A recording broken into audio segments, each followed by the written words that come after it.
Ada 3 perkara kalau kita buat pasti akan mengubah hidup kita. Yang pertama, jaga solat di awal waktu. Jaga solat di awal waktu. Berusaha untuk jaga solat di awal waktu. Yang pertama, siapa yang menjaga solat di awal waktu, maka dia sedang memperbaiki dan menjaga hubungan dengan Allah. Dan kita tahu Allah pemilik segala-galanya. Yang kedua, Al-Quranul Karim. Al-Quranul Karim.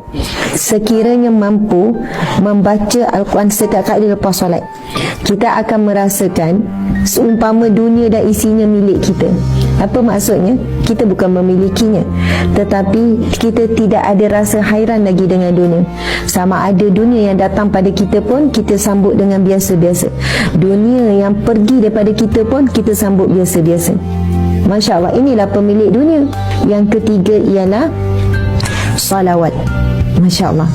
Kenapa 3 perkara ni?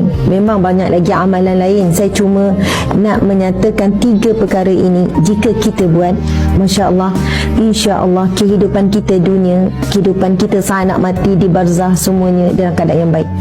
Solat adalah waktunya kita bercakap dengan Allah. Manakala Al-Quran waktunya Allah pula bercakap dengan kita. Siapa nak bercakap dengan Allah, salat. Siapa yang nak Allah bercakap dengan dia, baca Al-Quran, tapi bacalah terjemahan. Tuan-puan dan mata Allah sekalian, 2 ni hubungan dengan Allah, salat, Al-Quran. Selawat, hubungan dengan Rasulullah. Tidak ada hubungan yang lebih baik untuk kita bina melainkan hubungan kita dengan Allah dan hubungan kita dengan Rasulullah.